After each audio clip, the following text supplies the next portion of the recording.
Hello बच्चों, welcome back to my channel. कैसे हैं आप सब लोग।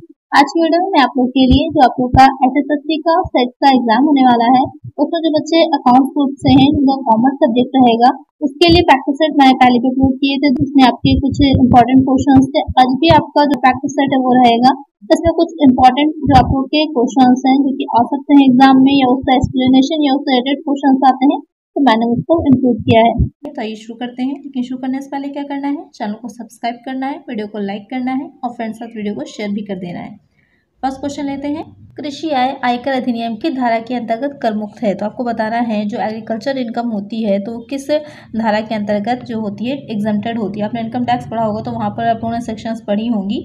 The agriculture income is exempt under the following section of IT act, section 15, section 6, section 10, section 10 subsection 1। तो question में कह रहा है कि किस सेक्शन के अंडर में जो होती है एग्रीकल्चर इनकम कर मुक्त होती है, एग्जेम्प्टेड होती है। आपको पता ही होगा कि जो एग्जेम्प्टेड इनकम्स दे रखी हैं तो उसकी सेक्शन जो है वो 10 सबसेक्शन 1 है। उसी के अंडर में कृषि आय और बहुत सी इनकम्स भी क्या होती हैं, टैक्स फ्री होती है, एग्जेम्प्टेड होती हैं। तो करेक्ट आंसर क्या होगा हमारा, ऑप्शन डी। नेक्स्ट क्वेश्चन है, निम्नलिखित में से किन उद्देश्य हेतु अंश प्रब्याजी का प्रयोग किया जा सकता है। जो शेयर प्रीमियम अकाउंट होता है उसका प्रयोग और किस चीज़ के लिए किया जा सकता है।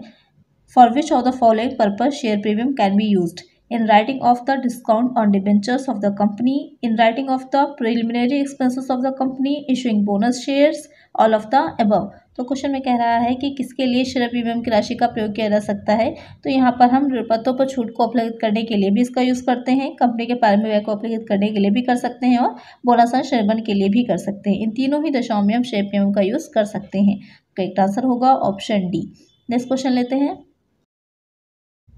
नेक्स्ट क्वेश्चन है, एक देश की आर्थिक प्रगति का उचित मापक होता है। यहाँ पर कहने का मतलब ये है कि किसी देश की इकोनॉमिक ग्रोथ को आप सही ढंग से कैसे माप सकते हैं। The most appropriate measure of A countries economic growth is it's gross domestic product, net domestic product, net national product, per capita real income. तो इसको इस तरह से भी लिखा हो सकता है जीडीपी, एनडीपी, एनएनपी। तो यहाँ पर कंफ्यूज नहीं होइएगा कि इसकी फुल फॉर्म क्या होती है। तो यहाँ पर किसके बेसिस पे हम देख सकते हैं कि वहाँ पर सही ढंग से आर्थिक प्रगति हुई है या नहीं किसी कंट्री में, वो हो जाती है उसकी प्रति व्यक्ति वार्षिक आय, यानी कि पर पर्सन की जो उसकी इनकम होगी उसके बेसिस पे पता चल जाता है। ओके, अगर ओवरऑल देखेंगे तब तो जो है जैसे कोई बहुत ही बिलियनियर व्यक्ति है, भाई करोड़पति जो होते हैं, जो बड़े बड़े बिजनेसमैन होते हैं, लेकिन एक छोटे से व्यक्ति भी जो मजदूर होगा उसकी कम इनकम होगी। तो ओवरऑल जो प्रति व्यक्ति आय निकाली जाती है उसके बेसिस पे देखा जाता है कि उस देश में जो लोग रह रहे हैं वो उनका प्रगति हुई है। अगर उनकी प्रगति हुई तभी तो देश की भी प्रगति होगी, देश की भी डेवलपमेंट होगा। तो उसकी बेसिस पर ही उसको मापा जाता है। तो करेक्ट आंसर होगा ऑप्शन डी। नेक्स्ट क्वेश्चन है, निम्नलिखित में से सभी स्थिर लागत है एक को छोड़कर। नीचे जो ऑप्शंस दे रखे हैं उसमें सभी फिक्स्ड कॉस्ट है, सिर्फ एक को छोड़कर आपको बताना है कि वो एक कौन सा पॉइंट है।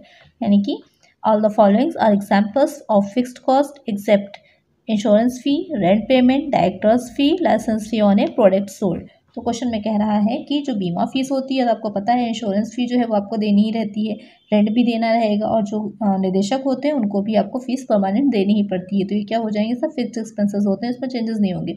लेकिन जो उत्पाद विक्रय पर लाइसेंस फी है, तो यहाँ पर उत्पाद विक्रय पर प्रोडक्ट की सेल तो क्या होगी, घटती बढ़ती रहती है। तो जो चीज़ घटती बढ़ती रहेगी तो वो फिक्स्ड नहीं होगी, वो वेरिएबल हो जाएगी। तो करेक्ट आंसर क्या हो जाएगा, option D.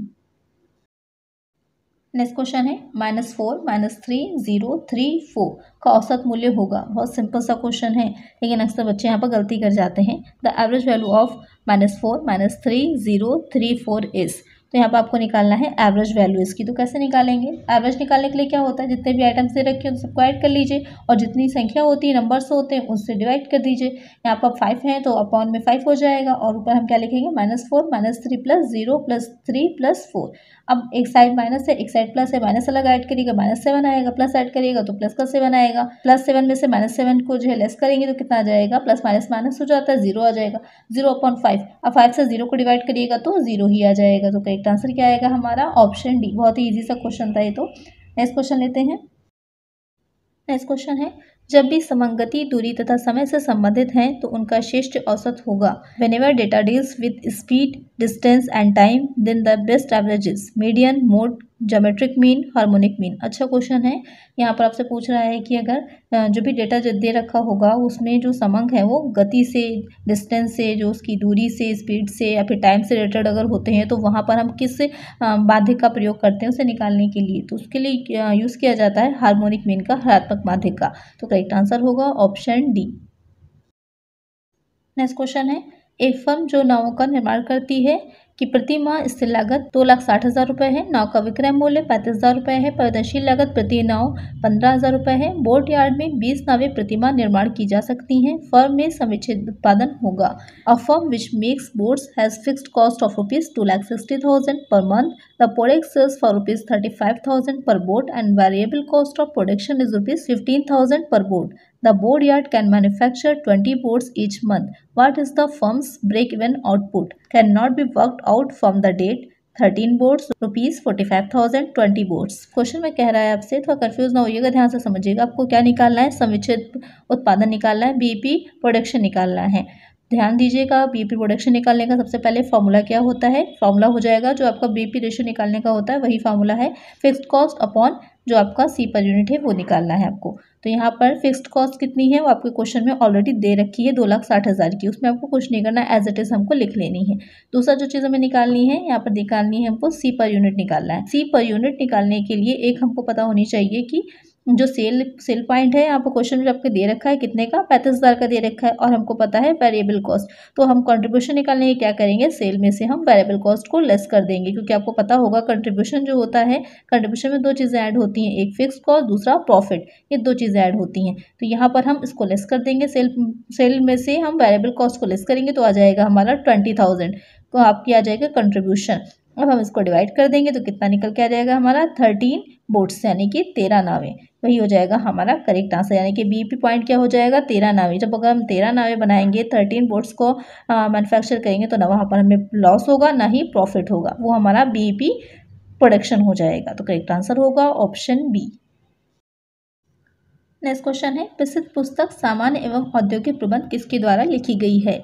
The famous book general and industrial management was written by Henri Fayol, Koontz and O'Donnell, Oliver Sheldon, Mary Parker Follett. तो यहाँ पर आपको बताना है कि जो सामान्य औद्योगिक प्रबंध पुस्तक है, बुक है, वो किसने लिखी है। आपको पता ही होगा ये बुक किसने लिखी है। बुक लिखी है हेनरी फ्योल ने। आपको पता ही है, मैनेजमेंट में आप लोगों ने पढ़ा होगा हेनरी फ्योल के बारे में कि काफ़ी इंपॉर्टेंट है। टेलर और हेनरी फ्योल हैं जो कि मैनेजमेंट में काफ़ी इंपॉर्टेंट है। तो एक आंसर क्या होगा, ऑप्शन ए। बुक्स आप लोग ज़रूर देख लीजिएगा, टेलर की है, हेनरी फ्योल की है। इसके अलावा और भी कुछ राइटर्स ऐसे हैं जिनकी बुक्स इकोनॉमिक्स में जैसे हैं, मार्शल हैं, एडम स्मिथ हैं, रॉबिन्सन हैं, इन सब की बुक्स देख लीजिएगा, इंपॉर्टेंट है। यहाँ पर करेक्ट आंसर होगा ऑप्शन ए। नेक्स्ट क्वेश्चन है, समुच्छेद बिंदु विक्रय मूल्य रुपए में प्राप्त करने के लिए स्थिर लागत को विभाजित किया जाएगा। To obtain the break even point in rupees, sales value, total fixed cost are divided by variable cost per unit, contribution margin per unit, fixed cost per unit, profit on volume ratio. यहाँ पर आपसे question पूछ रहा है कि जो BEP है, अगर हम इसको रुपीज में निकालना चाह रहे हैं, सिंपल शब्दों में समझ लीजिए कि बीईपी इन रुपीज निकालने का फॉर्मूला आपसे पूछ रहा है कि रुपीज में बीईपी को कैसे निकाला जाता है, तो उसका फॉर्मूला आपको बताना है। यहाँ पर आपको स्थिर लागत ऑलरेडी दे रखी है। अब हम फिक्स्ड कॉस्ट को किससे डिवाइड करेंगे कि हमारा बीईपी निकल आएगा, तो डिवाइड किया जाएगा। तो आपने फॉर्मूले कई पढ़े होंगे बीईपी के, एक होता है fixed cost into sale upon C, contribution होता है, fixed cost upon PV ratio होता है। तो यहाँ पर उसे हम किससे डिवाइड करेंगे लाभ मात्रा अनुपात से, fixed cost upon PV ratio. Correct answer क्या होगा, ऑप्शन डी। नेक्स्ट क्वेश्चन है, निम्नलिखित में चालू दायित्व है, which of the following are current liabilities और outstanding wages, redeemable preference share, provision for depreciation on machinery, share premium. तो क्वेश्चन में कह रहा है कि इसमें से चालू दायित्व कौन सा, करंट लायबिलिटी कौन सी होती है। जो प्रेफरेंस शेयर है आपको पता है करंट नहीं है, लॉन्ग टर्म है। डिप्रिसिएशन ऑन मशीनरी है, ये तो आपका लायबिलिटी अलग ही हो जाएगी। शेयर प्रीमियम ये भी नहीं है। कौन सा हो जाएगा, जो आउटस्टैंडिंग वेजेस दे रखी हैं वो आपकी करंट लायबिलिटी है। जहाँ पर प्रीपेड लगा तो आपकी करंट एसेट हो जाएगी, और आउटस्टैंडिंग लगा होगा तो वो आपकी लायबिलिटी हो जाएगी करंट। तो यहाँ पर करेक्ट आंसर होगा ऑप्शन ए। नेक्स्ट क्वेश्चन है, अंश हर जब्त खाते को चिट्ठे के दायित्व पक्ष में दिखाते हैं। Shared forfeiture account is shown on the liability side of the balance sheet under the heading reserve and surplus by adding to the paid up capital under the heading current liabilities and provision, none of the above. तो question कह रहा है, ये तो आपको बता दिया है कि इसे कहाँ दिखाया जाता है, लायबिलिटी साइड में दिखाया जाता है, लेकिन ये पूछ रहा है कि कहाँ पर किसके साथ दिखाया जाता है। तो इसे दिखाया जाता है चुकता पूंजी में जोड़कर। By adding to the paid up capital. Correct answer होगा ऑप्शन बी। इस तरह के क्वेश्चन बहुत आते हैं, आप लोग कंफ्यूज हो जाएंगे। आप लोगों ने सबने बनाई होगी, आप कॉर्पोरेट अकाउंटिंग पढ़ी है तो वहाँ पर आप बनाया भी होगा बैलेंस शीट, लेकिन हम भूल जाते हैं एग्जैक्टली कि हम उसे कहाँ पर दिखाते हैं। तो इस तरह के क्वेश्चंस के इसलिए पूछे जाते हैं कि आपको ये जज किया जा सके कि कितने अच्छे से आपने चीज़ों को देखा, ऑब्जर्व किया है और प्रैक्टिस करी है। करेक्ट आंसर है यहाँ पर ऑप्शन बी। नेक्स्ट क्वेश्चन है, चाय के उत्पादन एवं विक्रय में सम्मिलित प्रतिशत कृषि आय माना जाता है। Following percentage in T production stated agriculture income 10%, 60%, 40%, 90%। ये क्वेश्चन काफ़ी इंपॉर्टेंट है। इस तरह से और भी क्वेश्चन पूछे जाते हैं कि वहाँ पर कुछ पोर्शन जो होता है वो बिजनेस इनकम होती है, कुछ इनकम जो हो जाती है वो हो जाती है एग्रीकल्चर इनकम। तो आपसे बिजनेस इनकम भी पूछ सकता है, एग्रीकल्चर इनकम भी पूछ सकता है। यहाँ पर आपसे क्या पूछा है कि कितना प्रतिशत भाग जो है वो कृषि आय माना जाएगा, एग्रीकल्चर इनकम माना जाएगा। तो 60% जो होती है वो एग्रीकल्चर इनकम होगी और 40% क्या होगा, बिजनेस इनकम होगी। देखिए यहाँ पर दोनों ही दे रखे हैं कन्फ्यूज करने के लिए, आप लोग यहीं पर कन्फ्यूज हो जाएंगे। लेकिन यहाँ पर आंसर क्या होगा आपका 60%। करेक्ट आंसर होगा ऑप्शन सी। नेक्स्ट क्वेश्चन है, पूंजीगत व्ययों को आगम व्यय मानकर खाते में दिखाने से निर्माण होगा। Charging of capital expenditure to revenue results in secret reserve, revenue reserve, capital reserve, none of the above. Question कह रहा है कि जो पूंजीगत व्यय होंगे उनको आगम मान करके अगर हम जो है खातों में दिखा रहे हैं तो वहाँ पर क्या होगा, किस चीज़ का निर्माण होगा, गुप्त संचय का, आगम संचय का, पूंजीगत संचय का। तो वहाँ पर क्या होगा, जो गुप्त संचय है उस जो सीक्रेट रिजर्व होता है उसका निर्माण होता है जब हम जो कैपिटल एक्सपेंडिचर होते हैं उनको रेवेन्यू एक्सपेंडिचर मान करके अकाउंट्स में दिखाते हैं। करेक्ट आंसर होगा ऑप्शन ए। नेक्स्ट क्वेश्चन है, खुले बाजार की क्रियाएं हिस्सा हैं। Open market operation is part of income policy, fiscal policy, labour policy, credit policy. यहाँ पर क्वेश्चन में कह रहा है कि जो ओपन मार्केट की जो क्रियाएं होती हैं वो किसका हिस्सा होती हैं, तो वो हो जाती हैं साख नीति का, क्रेडिट पॉलिसी का। तो करेक्ट आंसर क्या होगा, ऑप्शन डी। इसके द्वारा क्या करते हैं, जो रिजर्व बैंक होता है या साख नीति के द्वारा देश में मुद्रा प्रसार किया, मुद्रा संकुचन की जो स्थिति पैदा होती है, सिचुएशन बनती है, उस पर कंट्रोल रखता है। नेक्स्ट क्वेश्चन है, यदि वस्तु विक्रय लागत ₹1,20,000 है तो सकल हानि पर विक्रय दर 1/4 पर, तो विक्रय की राशि बताइए। यहाँ पर आपको बताना है कि शेष की राशि कितनी आएगी अगर आप लोगों का if the cost of goods sold in ₹1,20,000 the rate of cost is 1/4 on sales, the amount of sales is. बहुत ही ईजी सा सिंपल सा क्वेश्चन है, इसको जल्दी से मुझे कमेंट करके बताइए कि इसका करेक्ट आंसर क्या है। इसको नेक्स्ट वीडियो में मैं आप लोग को बताऊंगी कि इसका करेक्ट आंसर क्या है। नेक्स्ट क्वेश्चन है, अल्प पूंजीकरण का निवारण किया जा सकता है। Under capitalisation can be remedied by issue of bonus shares, redemption of preference shares, redemption of debentures, redemption of interest on debentures. आपने पढ़ा होगा अति पूंजीकरण और कैपिटलाइजेशन और अंडर कैपिटलाइजेशन के बारे में। तो अगर अंडर कैपिटलाइजेशन की सिचुएशन होती है, यानी कि अंडर कैपिटलाइजेशन क्या होता है कि जितनी एसेट हमारे पास ऑलरेडी हैं लेकिन उससे कम जो वैल्यू है वो दिखा रहे हैं हमारी बुक्स, यानी कि जितनी एसेट है हमारे पास, सपोज कर लीजिए 1 लाख की एसेट है लेकिन आपके जो बुक्स हैं वहाँ पर वो 80,000 या 70,000 की एसेट शो कर रहा है, वो हो जाता है अल्प पूंजीकरण आपका। और इसके अपोजिट हो जाएगा कि जितनी हमारे पास एसेट है उससे ज़्यादा हमारी बुक्स जो है वो दिखा रही हैं, तो वो हो जाएगा अति पूंजीकरण। तो यहाँ पर कह रहा है कि अगर अल्प पूंजीकरण है तो उसका निवारण कैसे करें, बोनस अंश को निर्मित करें, प्राधिकार अंशों का शोधन करें, ऋणपत्रों का शोधन करें, ऋणपत्रों पर ब्याज का भुगतान करके। तो वहाँ पर हमें क्या करना चाहिए, बोनस अंशों को निर्मित करना चाहिए, तो उससे हम अपने जो अल्प पूंजीकरण है उससे रिकवर कर सकते हैं। करेक्ट आंसर क्या होगा, ऑप्शन ए। नेक्स्ट क्वेश्चन है, यदि औसत लागत गिर रही है तो if average cost is falling then marginal cost is rising, marginal cost is falling, marginal cost is equal to average cost, it is impossible to tell if marginal cost is rising और falling. Question में कह रहा है कि अगर औसत लागत average cost जो होगी वो गिर रही होगी तो क्या होता है, वहाँ पर सीमांत लागत बढ़ती है, घटती है, सीमांत लागत औसत लागत के बराबर होती है। ये कहना ही असंभव है कि सीमांत लागत बढ़ रही है या गिर रही है। तो ऐसे स्थिति में क्या होता है, आपने फिगर देखा होगा, सीमांत औसत लागत क्या होती है, जब गिर रही होती है तो सीमांत लागत उससे तेजी से गिरने लगती है और एक पॉइंट आता है जहाँ पर वो एक दूसरे को काटती है। काटने के बाद क्या होगा कि जो औसत लागत है ऊपर उठना शुरू हो जाती है, लेकिन सीमांत लागत क्या होगी, उससे तेजी से ऊपर उठने लगती है। तो यहाँ पर क्या होगा कि अगर औसत लागत गिर रही होगी तो सीमांत लागत भी घटेगी। तो करेक्ट आंसर क्या होगा, ऑप्शन बी। नेक्स्ट क्वेश्चन है, एक्स लिमिटेड ने भूमि एवं भवन ₹28,80,000 में खरीदे तथा इसके बदले में उसने ₹100 मूल्य के ऋणपत्र 4% छूट पर निर्मित किए। निर्मित ऋणपत्रों की संख्या क्या होगी, आपको बताना है कि नंबर ऑफ डिबेंचर्स कितने इशू किए गए हैं, उसके numbers. X Limited purchased land and building worth ₹28,80,000 and in lieu issued debentures of ₹100 each at a discount of 4%. What is the number of debentures issued. तो आपको बताना है कि जो डिबेंचर इशू किए गए हैं कितने इशू किए गए हैं। इसके लिए क्या करना है, हमको एक डिबेंचर की वैल्यू निकालनी है। एक डिबेंचर की वैल्यू 100 जो दे रखी है, लेकिन यहाँ पर एक चीज़ ध्यान देखिएगा, इशू ऑफ शेयर्स पर क्या किया गया, छूट दी गई है। छूट कितनी की दी गई, 4 रुपये की दी गई डिस्काउंट, उसको हम लेस कर देंगे तो कितने पर किया गया, 96 पर किया गया है। अब कितना टोटल वैल्यू दे रखी है, 28,80,000, 28,80,000 बट अपॉन हो जाएगा आपका 96, कितना आ जाएगा 30,000। कन्फ्यूज़ करने के लिए देखिए 28,800 का आंसर भी दे रखा है कि आप लोग सीधे सीधे क्या करेंगे, 100 से अगर डिवाइड कर देंगे तो आपका आंसर 28,800 आ जाएगा। लेकिन यहाँ पर हमको जो डिस्काउंट है उसको लेस कर देना है। एक्चुअल वैल्यू कितने पर किए गए थे, 96 पर किए गए थे, क्योंकि 4 रुपये तो छूट दे दी गई थी, डिस्काउंट दे दिया गया था। तो कितना आ जाएगा, टोटल नंबर ऑफ डिबेंचर्स 30,000। तो करेक्ट आंसर क्या होगा, ऑप्शन बी। नेक्स्ट क्वेश्चन है, निम्नलिखित में से कौन सा समीकरण सही है। Which of the following equation is correct. Opening stock plus closing stock minus purchase is equal to cost of goods sold. यहाँ पर आपको मेनली दे रखा है कॉस्ट ऑफ गुड्स सोल्ड का फॉर्मूला। आपको ये बताना है कि इसमें से कौन सा फॉर्मूला करेक्ट है। Opening stock plus purchase minus closing stock is equal to cost of goods sold. Purchases plus closing stock minus opening stock is equal to cost of goods sold. Closing stock minus purchases minus opening stock is equal to cost of goods sold.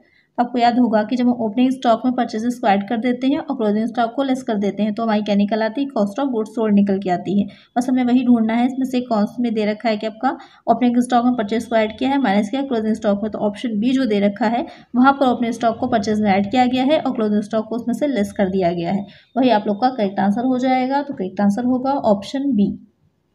Next question है, प्रबंध द्वारा नियंत्रण का कार्य निम्नलिखित में से किसके बिना संभव नहीं है। Control function of management can not be perform without planning, organising, staffing, motivation. तो यहाँ पर क्वेश्चन में पूछ रहा है कि जो कंट्रोल होता है किसके बिना मैनेजमेंट नहीं कर सकता। तो आपको पता होगा कंट्रोल के साथ साथ क्या चलता है, प्लानिंग। जब प्लानिंग अच्छी होगी तभी तो हम कंट्रोल भी कर पाएंगे। तो इसलिए प्लानिंग के बिना कंट्रोल नहीं किया जा सकता मैनेजमेंट के द्वारा। तो एक आंसर क्या होगा, ऑप्शन ए। भारतीय नागरिक को भारत के बाहर सरकार द्वारा देय वेतन पर salary paid by government of India to an Indian citizen for service outside India is not taxable in India, is taxable in India, is includable in total income for tax purpose, none of the above। Question में पूछ रहा है कि कोई एक ऐसा व्यक्ति है जो भारत का नागरिक है लेकिन भारत सरकार उसे भारत के बाहर जो है वेतन दे रही है, सैलरी दे रही है। तो इस तरह का वेतन जो होगा वो भारत में उस पर कर नहीं लगेगा, भारत में कर लगेगा। कर के उद्देश्य से उसी को लाभ में जोड़ा जाएगा, उपयुक्त में से कोई नहीं। तो यहाँ पर क्या होगा, जो उसका वेतन होगा उस पर कर लगता है। क्यों, क्योंकि भारत सरकार द्वारा ही उसको वेतन दिया जा रहा है, वो भारत का ही नागरिक है और उसे भारत सरकार के द्वारा ही वेतन दिया जा रहा है, तो उसकी आय पर कर लगेगा भारत में। तो यहाँ पर करेक्ट आंसर होगा ऑप्शन बी। नेक्स्ट क्वेश्चन है, सर्वप्रथम स्वतंत्र भारत में आयकर अधिनियम किस वर्ष में पारित किया गया था। First of all, the income tax act was passed in independent India in 1956, इन 1962, इन 1961, इन 1990। तो यहाँ पर जो पहली बार स्वतंत्र भारत में आयकर अधिनियम बनाया गया था वो 1961 में बनाया गया था। दो क्वेश्चन आते हैं, ध्यान दीजिएगा। कब बनाया गया था तो 1961 हो जाएगा, कब लागू हुआ था तो 1962 होगा। यहाँ पर पूछ रहा है कि कब बनाया गया था, कब पारित किया गया था, तो हो जाएगा 1961। तो एक आंसर होगा ऑप्शन सी।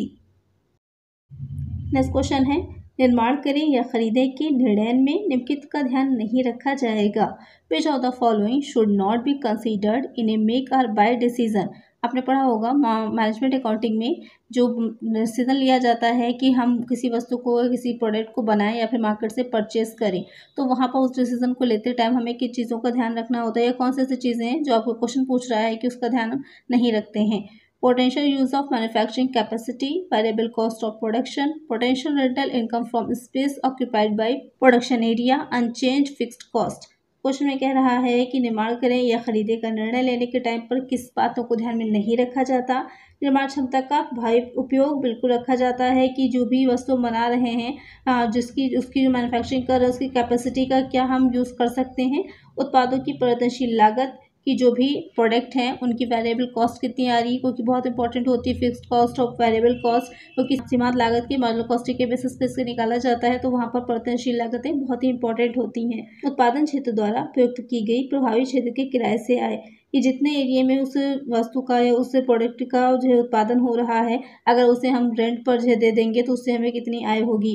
तो ये तीनों ही चीज़ें ध्यान में रखी जाती हैं। कौन सी नहीं रखी जाती, अपरिवर्तित स्थिर लागत की अनचेंज्ड फिक्स्ड कॉस्ट, क्योंकि फिक्स्ड कॉस्ट जो होगी आप एक वस्तु का उत्पादन करिए, यहाँ पर कई एक वस्तु का एक साथ करिएगा, आपको फिक्स कॉस्ट तो उतनी ही आनी है, इसलिए उस पर ध्यान नहीं रखा जाता। तो यहाँ पर करेक्ट आंसर क्या हो जाएगा? ऑप्शन डी, कि जब इस तरह का निर्णय लिया जाता है कि हमें कोई वस्तु को मैन्युफैक्चर करना है या फिर बाजार से बाई करना है, तो वहाँ पर हम जो उसकी अनचेंज फिक्स कॉस्ट होती है, यानी कि जो अपरिवर्तित है उसमें परिवर्तन नहीं होगा, उस पर ध्यान नहीं देंगे। करेक्ट आंसर होगा ऑप्शन डी।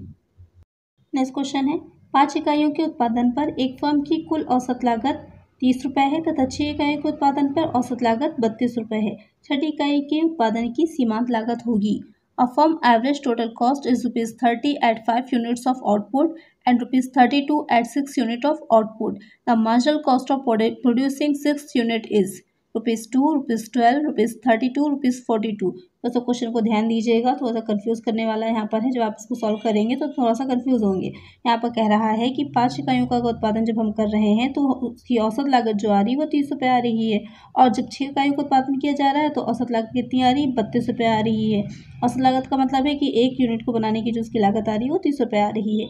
यहाँ पर आपसे कह रहा है कि आपको ये बताना है कि जो छठी इकाई यानी कि जो 6th यूनिट हम बना रहे हैं उसकी मार्जिनल कॉस्ट सीमांत लागत कितनी होगी। तो उसको निकालने के लिए अगर आप सीधे सीधे ऐसे ही निकाल देंगे कि जो 5 इकाइयाँ थी अब 6 हो गई, यानी कि एक इकाई एक्स्ट्रा हो गई, अब 30 पहले थी अब 32 हो गई, तो यानी कि 2 रुपये बढ़ गई, तो आंसर आपका गलत हो जाएगा। इसीलिए कंफ्यूज करने के लिए ₹2 भी दे रखा है आपके आंसर में। आपको कैसे निकालना है? पहले आपको औसत लागत दे रखी है तो उससे आपको टोटल कॉस्ट निकालनी होगी। तो यहाँ पर टोटल कॉस्ट निकालने की क्या करेंगे? 5 × 30 करेंगे, कितनी आ जाएगी? 150 आएगी। उसके बाद जो 6 यूनिट के लिए दे रखी थी तो वहाँ पर 6 यूनिट को बनाने में कितनी आ रही है? 32 आ रही है औसत लागत। मल्टीप्लाई कर दीजिए, कितना आ जाएगा? 192 आ जाएगी टोटल कॉस्ट। अब आ जाएगी आपकी 192 है 6 यूनिट की और 150 है 5 यूनिट्स की। लेस कर देंगे 192 माइनस 150, कितनी निकल के आएगी? 42। यानी जो 6 इकाई बना रहे हैं, जो 6 यूनिट बन रही है उसकी लागत कितनी आ रही है? 42 आ रही है। करेक्ट आंसर क्या अब हमारा होगा? Option D. इस तरह के क्वेश्चन में थोड़ा सा ध्यान दिया करिए। अक्सर लोग जल्दबाजी में 2 पर भी टिक कर देते आप लोग, तो आप लोग का आंसर गलत हो जाता। करेक्ट आंसर होगा ऑप्शन डी। नेक्स्ट क्वेश्चन है, रैखिक तथा स्टाफ संगठन में स्टाफ का कार्य होता है। The function of staff in line the staff organisation is take advice from line, advice the line, hold authority and responsibility, fix responsibility for performance of tasks in a denied manner upon certain individuals. Question में कह रहा है जो रैखिक staff संगठन, आप लोगों ने पढ़ा होगा कि ये संगठन के प्रकार होते हैं। रैखिक संगठन होता है, रेखा स्टाफ संगठन होता है, कई तरह का होता है। वहीं पे पूछ रहा है कि जो रेखा स्टाफ संगठन होगा वहाँ पर क्या किया जाएगा कि जो स्टाफ होगा उसका क्या रोल होता है। तो उसका रोल होता है जो अपने से उच्च अधिकारी होते हैं या जो भी अपने जो एक रेखा का मतलब लाइन में होता है कि एक के बाद एक सीधी लाइन में चलता है, तो वहाँ पर जो स्टाफ होता है उसका काम होता है एडवाइस देना, सलाह देना। बाकी मानना ना मानना उच्च अधिकारियों पर डिपेंड करता है कि उस सलाह को माने या ना माने, लेकिन वहाँ पर उनका कार्य हो जाता है सलाह देना। करेक्ट आंसर होगा ऑप्शन बी। नेक्स्ट क्वेश्चन है, निम्नलिखित में से कौन सी संपत्तियों पर ह्रास नहीं लगता? विच of the following asset in usually not depreciated? Land, building, plant, furniture. बहुत इजी सा क्वेश्चन है, आपको पता ही होगा कि जो है किस संपत्ति पर ह्रास नहीं लगाया जाता है। तो जल्दी से मुझे कमेंट करिए यहाँ पर कौन सी एसेट ऐसी इसमें से दे रखी है। फिक्स्ड, ये तो हमको पता है कि जो फिक्स्ड एसेट होती है उन पर डिप्रिसिएशन लगता है, लेकिन फिक्स्ड में भी कौन सी ऐसी एसेट है जिस पर डिप्रिसिएशन नहीं लगता? तो आप लोग मुझे कमेंट में इसका आंसर दीजिए। नेक्स्ट क्वेश्चन है, a partner in a firm can not transfer his share to an outsider, can transfer his share to an outsider with the consent of majority partners, can transfer his shares to an outsider without the consent of any other partner, can transfer his share to an outsider with the consent of all partners। तो question में कह रहा है कि एक साझेदारी जो होती है, आपने पढ़ा होगा जो साझेदारी अधिनियम है 1932, तो वहाँ पर जो साझेदारी होती है तो उस साझेदारी में बाहरी व्यक्ति को अपना हित हस्तांतरित कर सकता है कोई साझेदार, या बाहरी व्यक्ति को अपना हित बहुमत साझेदारों की स्वीकृति से हस्तांतरित कर सकता है। बाहरी व्यक्ति को अपना हित सभी साझेदारों की स्वीकृति के बिना हस्तांतरित कर सकता है। बाहरी व्यक्ति को अपना हित सभी साझेदारों की स्वीकृति से हस्तांतरित कर सकता है। तो यहाँ पर आपको बताना है कि कोई अगर पार्टनर है, साझेदार है, वो अपना हित जो भी है उसकी जो शेयर्स हैं वो किसी दूसरे व्यक्ति को किस तरह से हस्तांतरित कर सकता है या नहीं कर सकता है। तो वो दूसरे जो भी आपके ऑप्शंस दे रखे हैं उसमें से आपको आंसर बताना है। यहाँ पर वो अपना हित ट्रांसफर कर सकता है, लेकिन उसको सभी जितने भी साझेदार हैं उनकी सहमति होनी चाहिए, तभी वो अपने हित को दूसरे व्यक्ति को या किसी बाहरी व्यक्ति को हस्तांतरित कर पाएगा। तो करेक्ट आंसर यहाँ पर हो जाएगा ऑप्शन डी। अगर किसी भी एक साझेदारी का कंसेंट नहीं है, यानी कोई भी एक साझेदार पार्टनर जो सहमत नहीं है इस चीज़ से, तो वहाँ पर अपने हित को ट्रांसफर नहीं कर सकता। नेक्स्ट क्वेश्चन है, भारत में राष्ट्रीय आय का आकलन किया जाता है। National income in India is estimated by CSO, finance commission, planning commission, Indian statistical institute. Question में कह रहा है कि जो राष्ट्रीय आय होती है, इंडियन भारत की जो नेशनल इनकम है, उसका आकलन कौन करता है, उसको मेजर कौन करता है? CSO करता है, वित्त आयोग करता है, योजना आयोग करता है, भारतीय सांख्यिकी संस्थान द्वारा होता है। उसे कौन करता है? उसे CSO करता है। इसकी फुल फॉर्म क्या हो जाएगी? सेंट्रल स्टैटिस्टिकल ऑर्गेनाइजेशन, इसकी फुल फॉर्म हो जाएगी। तो राष्ट्रीय आय के मापने का कार्य इसी के द्वारा किया जाता है। तो करेक्ट आंसर यहाँ पर हो जाएगा ऑप्शन ए। नेक्स्ट क्वेश्चन है, स्कंद विपणि का सबसे महत्वपूर्ण आर्थिक कार्य क्या है? The most important economic function of stock exchange is to. आपने पढ़ा होगा स्टॉक एक्सचेंज के बारे में कि जो है जो भी सिक्योरिटीज होती हैं कंपनीज की, वो उसमें लिस्टेड होती हैं। तो उसके बारे में ही पूछ रहा है कि उसका सबसे मोस्ट इम्पॉर्टेंट आर्थिक कार्य क्या होगा? safeguard to interest of investors, help in the capital formation in the country, provide facilities of speculation, provide a ready market for old securities। यहाँ पर क्वेश्चन में पूछ रहा है कि जो स्कंद विपणि होती है, स्टॉक एक्सचेंज होता है, उसका सबसे महत्वपूर्ण आर्थिक कार्य क्या होता है?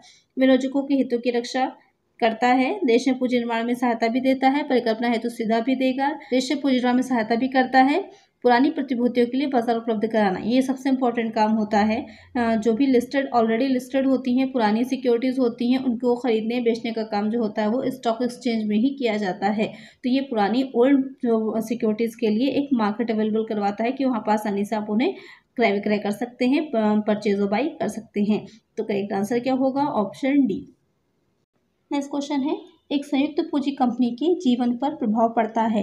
The existence of a joint stock company is interrupted by the death of its members, the death of its directors, the transfer of share by member, none of these. तो क्वेश्चन में कह रहा है कि एक संयुक्त पूंजी कंपनी जो है, एक जॉइंट कैपिटल कंपनी है, तो उसमें उसके जीवन पर क्या प्रभाव पड़ता है? किसी सदस्य की मृत्यु होने का, निदेशक की मृत्यु होने पर, सदस्यों के हस्तांतरण पर, उपयुक्त में से कोई नहीं। आपको पता ही होगा, आपने कंपनी लॉ में पढ़ा था कि जो एक कंपनी होती है, जो संयुक्त पूंजी कंपनी होती है, वो उसका अविच्छिन्न उत्तराधिकार होता है। किसी भी सदस्य के आने जाने, उसके सदस्यों के या किसके जो है जो निदेशक होते हैं, या उसमें किसी सदस्य की मृत्यु हो जा रही है या अपने जो शेयर्स उनको ट्रांसफर कर दे रहा है, तो उसका कोई भी इफेक्ट कंपनी पर नहीं पड़ता है। कंपनी का अपना एक अलग ही होता है, कृत्रिम व्यक्ति माना जाता है, आर्टिफिशियल पर्सन माना जाता है कंपनी को, तो उसका अपना एक अलग ही अस्तित्व होता है। उस पर कोई भी प्रभाव नहीं पड़ता उसके किसी सदस्य की, किसी निदेशक की, किसी संचालक के मृत्यु होने पर, आने जाने पर, हस्तांतरण करने पर। तो एक आंसर क्या होगा हमारा? ऑप्शन डी, उपयुक्त में से कोई नहीं, none of this. Next question है, अधिकार के विवर्तन का परिणाम होगा। काफी इंपॉर्टेंट क्वेश्चन है। Delegation of authority results in avoiding responsibility, centralisation of powers at top level, cost line of decision, enabling the managers to distribute their workload. तो क्वेश्चन में कह रहा है जो अधिकार का वर्तन होता है, सबसे पहले ही समझ लीजिए डेलीगेशन ऑफ अथॉरिटी क्या होता है कि जो प्रबंधक होते हैं, मैनेजर्स होते हैं, सारे काम तो अकेले नहीं कर सकते, क्योंकि एक संस्था को, किसी ऑर्गेनाइजेशन को चलाने के लिए बहुत से काम होते हैं, बहुत से डिपार्टमेंट होते हैं। तो वहाँ पर जो भी उनके राइट्स होते हैं, उनको वो एक एक करके अलग अलग डिपार्टमेंट में जो प्रबंधक होंगे, इसके सब मैनेजर्स बनाए जाते हैं, उनको ट्रांसफ़र कर देते हैं। और वो मैनेजर्स भी अपने जो होंगे उनके नीचे जो आएंगे सुपरवाइजर्स होते हैं, या जो निरीक्षण कर रहे होते हैं, अलग अलग तरह के लोगों को थोड़े थोड़े उसमें ट्रांसफ़र कर देते हैं, जो उनके राइट्स होते हैं, अथॉरिटीज़ होती हैं, उनकी ड्यूटीज़ होती हैं। तो इस तरह से एक संस्था में, एक ऑर्गेनाइजेशन में काम चलता है। तो यहाँ पर कह रहा है उसका परिणाम क्या होता है? तो वहाँ पर दायित्व से बचने के लिए नहीं किया जाता। उच्च स्तर पर शक्ति का केंद्रीकरण, इसके लिए भी नहीं किया जाएगा। केंद्रीकरण तो होगा ही नहीं। अगर निवर्तन कर दिया हमने, डेलीगेशन कर दिया अथॉरिटीज़ का, तो वहाँ पर केंद्रीकरण कहाँ से हो जाएगा? सेंट्रलाइजेशन होगा नहीं, केंद्रीकरण हो जाएगा, डिसेंट्रलाइजेशन हो जाएगा। निर्णयों का खर्चीला हो जाना, ऐसा भी नहीं होता। यहाँ पर प्रबंधकों द्वारा अपने कार्यभार का वितरण, यहाँ पर यही चीज़ होती है कि जो मैनेजर्स होते हैं उनके द्वारा क्या किया जाएगा, जो भी उनका वर्कलोड होता है उसको अलग अलग उसमें बांट दिया जाएगा, डिवाइड कर देते हैं, जिससे कि आसानी से कार्य को किया जा सके, और जो प्रबंधक हैं, मेन मैनेजर्स हैं, वो ज़्यादा इंपॉर्टेंट जो काम है वो काम कर सकें। तो करेक्ट आंसर क्या होगा हमारा? Option D. नेक्स्ट क्वेश्चन है, विश्व के विभिन्न देशों से एक देश द्वारा एक वर्ष के अंतराल में विभिन्न वस्तुओं और सेवाओं के कुल लेनदेन के विवरण को कहते हैं। The record of countries transactions in goods, services and assets with the rest of the world is it's current account, balance of trade, capital account, balance of payment. Question में कह रहा है कि एक देश जो एक कंट्री है उसके बाकी सारे देशों के साथ जो वो एक साल के अंदर, एक वर्ष में, एक 1 ईयर में जो भी सर्विसेज हैं, जो प्रोडक्ट्स हैं, उनको जो लेन देन कर रही है, एक्सचेंज कर रही होती है, तो उसका जो स्टेटमेंट तैयार किया जाता है, तो स्टेटमेंट क्या होता है? चालू खाता होता है, व्यापार संतुलन होता है, पूंजी खाता होता है, या फिर भुगतान संतुलन होता है। तो वो हो जाता है भुगतान संतुलन, बैलेंस ऑफ पेमेंट। यहाँ पर क्या बात हो रही है? लेन देन दोनों की बात हो रही है, वस्तुओं सेवाओं दोनों को ही शामिल किया गया है। तो यहाँ पर वो क्या हो जाएगा? भुगतान संतुलन, balance of payment. Correct answer यहाँ पर क्या हो जाएगा? Option D. नेक्स्ट क्वेश्चन है, मजदूरी खाते में ₹500 गलती से डाल दिए गए और जबकि उन्हें मशीन खाते में डालकर पंजीकृत करना था। यह त्रुटि किस प्रकार की है? An entry of ₹500 was wrongly posted to wages account instead of machinery account. As wages are to be capitalized, it is an error of clerical error, error of omission, error of principal, error of commission। तो आपने पढ़ा होगा financial accounting में आपको पढ़ा था कि त्रुटियां जो होती हैं वो कई तरह की होती हैं। उसी से क्वेश्चन यहाँ पर है आपका कि मजदूरी खाते में ₹500 गलती से डाल दिए गए, जबकि उसे कहाँ डालना था? उसे मशीन खाते में डालना था। तो यहाँ पर पूछ रहा है कि वो त्रुटि किस प्रकार की होगी? तो वो हो जाएगी सैद्धांतिक त्रुटि। तो क्योंकि यहाँ पर क्या किया गया? उसे डालना कहाँ था? मशीन खाते में डालना था, लेकिन डाल कहाँ दिया गया? मजदूरी खाते में किया गया। करेक्ट आंसर यहाँ पर क्या हो जाएगा? Option C. नेक्स्ट क्वेश्चन है, अर्थशास्त्र के पिता कहे जाते हैं। Who is called the father of economics? James Keynes, Malthus, Ricardo, Adam Smith. तो अर्थशास्त्र के पिता किसे कहा जाता है? बहुत इजी सा क्वेश्चन है, सभी को पता होगा। एडम स्मिथ को कहा जाता है। तो करेक्ट आंसर होगा ऑप्शन डी। इन्होंने अर्थशास्त्र को धन का विज्ञान माना था। इन्होंने माना था कि जितनी भी क्रियाएं होती हैं सब धन से संबंधित होती हैं, अर्थशास्त्र से रिलेटेड जो होंगी और वही सबसे ऊपर होगा। तो यहाँ पर और जो माल्थस थे उन्होंने जनसंख्या का सिद्धांत दिया था, रिकार्डो ने लगान का सिद्धांत दिया था और जेम्स कीन्स ने दिया था ब्याज की तरलता का सिद्धांत। तो सारे सिद्धांत जो है वो ध्यान में रखिएगा, एग्जाम में अलग से पूछ सकता है या जो मैथ्स वाले क्वेश्चन आते हैं वहाँ पर आपसे पूछ सकता है। सिद्धांत दे देगा, साथ में नाम दे देगा, आपसे पूछेगा कि कौन सा सिद्धांत किसने दिया था, तो आपको उसे मैच करना होगा। यहाँ पर करेक्ट आंसर है ऑप्शन डी। नेक्स्ट क्वेश्चन है, सूची 1 कंपनी अधिनियम को निम्न में से किसके लिए अपनाया जा सकता है? Table A of the companies act can be adopted for memorandum of association, article of association, prospectus, none of the above. यह भी क्वेश्चन आपको कहाँ से? कंपनी लॉ से पूछा गया है। इसमें पूछ रहा है कि जो टेबल ए होती है कौन सी चीज़ की जगह पर यूज़ होती है, किसके रिप्लेसमेंट में यूज़ होती है? तो यहाँ पर पार्षद सीमा नियम, पार्षद सीमा अंतर नियम, प्रेरण या फिर उपयुक्त में से कोई नहीं, उसको यूज़ किया जाता है पार्षद सीमा अंतर नियम। तो आर्टिकल्स ऑफ एसोसिएशन होता है, उसके सब्स्टिट्यूट में, उसके रिप्लेसमेंट में इसको यूज़ किया जाता है कि जो कंपनीज पार्षद अंतर नियम नहीं बनाती हैं वो इसका यूज़ करती हैं। इसमें क्या चीज़ें दे रखी होती हैं? इसमें दे रखी होती है कि कंपनी के आंतरिक प्रबंधन किस तरह से होगा, जो उसका इंटरनल मैनेजमेंट है उससे रिलेटेड सारी चीज़ें दे रखी होंगी। पार्षद सीमा नियम जो होता है, मेमोरेंडम ऑफ एसोसिएशन जिसे कहा जाता है, उसमें कंपनी की सारी सीमाएं दे रखी होती हैं, वाक्य होते हैं, कॉजेज होते हैं, पूंजी वाक्य है, उद्देश्य वाक्य है, दायित्व वाक्य है, ये सारे वाक्य दे रखे होते हैं कि कंपनी के चारों ओर जो एक सीमा बन जाती है कि इसके अंदर ही कंपनी काम करेगी और किस तरह से काम करेगी वो चीज़ दे रखी होती है अंतर नियम में। अगर अंतर नियम नहीं बनाया है किसी कंपनी ने तो टेबल ए जो दे रखी है कंपनीज एक्ट के अंडर में उसको जो है फॉलो करती है, उसके अकॉर्डिंग काम करती है। तो एक आंसर क्या हो जाएगा हमारा? Option B. नेक्स्ट क्वेश्चन है, मांग की आय सस्ती वस्तुओं के संबंध में होगी। In case of inferior goods the income elasticity of demand is positive, zero, negative, infinite। तो क्वेश्चन में पूछ रहा है कि जो सस्ती वस्तुएं होती हैं, चीप प्रोडक्ट्स होते हैं, चीप गुड्स होते हैं, उनकी आय की लोच कैसी होती है? तो आपको पता ही होगा, अगर आप ही हैं, आपकी इनकम बढ़ जाएगी तो आप क्या होगा, सबसे पहले जो चीप जो गुड्स हैं आप खरीदते हैं उसको खरीदना छोड़ देंगे और आप एक्सपेंसिव चीज़ें खरीदने लगेंगे। तो वहाँ पर क्या होती है, जो आय की लोच होती है वो ऋणात्मक होती है, नेगेटिव होती है। करेक्ट आंसर क्या होगा हमारा? Option C. जो इकोनॉमिक्स रिलेटेड अगर आपको और भी क्वेश्चंस की प्रैक्टिस करनी है तो उसकी अलग से प्लेलिस्ट में चैनल पर बनी है, बिजनेस इकोनॉमिक्स के नाम से, प्रिंसिपल ऑफ इकोनॉमिक्स के नाम से। उसका लिंक मैं डिस्क्रिप्शन में दे दूंगी या फिर आई बटन में दे दूंगी, तो आप लोग वहां से चेक कर लीजिए। काफी अच्छे इंपॉर्टेंट क्वेश्चन है, तो आपकी प्रैक्टिस अच्छे से हो जाएगी इकोनॉमिक्स की। यहाँ का एक आंसर हो जाएगा ऑप्शन सी। नेक्स्ट क्वेश्चन है, आयकर अधिनियम के अनुसार निम्न में से कौन सी कृषि आय है? According to income tax act which of the following are agriculture income? Income from livestock breeding, income from poultry farming, income from cattle breeding, rent received from agricultural land. Question में कह रहा है कि जो इनकम टैक्स एक्ट है उसके according कौन सी income जो है वो एग्रीकल्चर इनकम होगी। पशुपालन से आए, मुर्गी पालन से आए, चारागाह से आए, कृषि भूमि से प्राप्त किराया। तो पशुपालन करना तो एक ना उसका बिजनेस हो गया, मुर्गी पालन भी उसका बिजनेस हो गया कि उसका पोल्ट्री फार्म का बिजनेस है, या चारागाह से आए या उसको चारागाह उसने बनाया हुआ है, उस वहाँ पर जो भी जो घास है या चीज़ें उगती हैं तो उसको सेल करता है, उससे उसको इनकम होती है तो वो भी उसकी बिजनेस इनकम हो गई। लेकिन जो कृषि भूमि जो है उससे अगर किराया उसे मिल रहा है तो वो कृषि आय होगी। राइट आंसर क्या होगा? Option D. नेक्स्ट क्वेश्चन है, कार्ल शेरी प्रदर्शित करती है time series deals with only secular trend, short term fluctuations, trend, seasonal, cyclical and irregular variations, none of the above. तो जो कार्ल शेरी होती है, आपने पढ़ा होगा कार्ल शेरी के बारे में, टाइम सीरीज के बारे में, तो वो क्या प्रदर्शित करती है? तो प्रदर्शित करती है दिशा को, मौसम को, चक्रीय तथा अनियमित परिवर्तन जो होते हैं उनको। कार्ल शेरी, काल से नाम ही स्पष्ट हो रहा है कि जो समय होगा उस समय से रिलेटेड चीज़ों को, तो दिशा क्या है, मौसम समय के अनुसार कैसे बदलेगा, या चक्रीय और जो है अनियमित जो परिवर्तन होंगे भविष्य में या पास्ट में हो चुके हैं, उन सब से रिलेटेड चीज़ें जो होती हैं, तो वहाँ पर करेक्ट आंसर हमारा होगा ऑप्शन सी। नेक्स्ट क्वेश्चन है, क्रियात्मक संगठन का मुख्य लाभ है। The main advantage of functional organisation is specialisation, simplicity, expert advice, experience. जो क्रियात्मक संगठन होता है उसका मेन जो एडवांटेज होता है वो होता है विशिष्टीकरण, स्पेशलाइजेशन।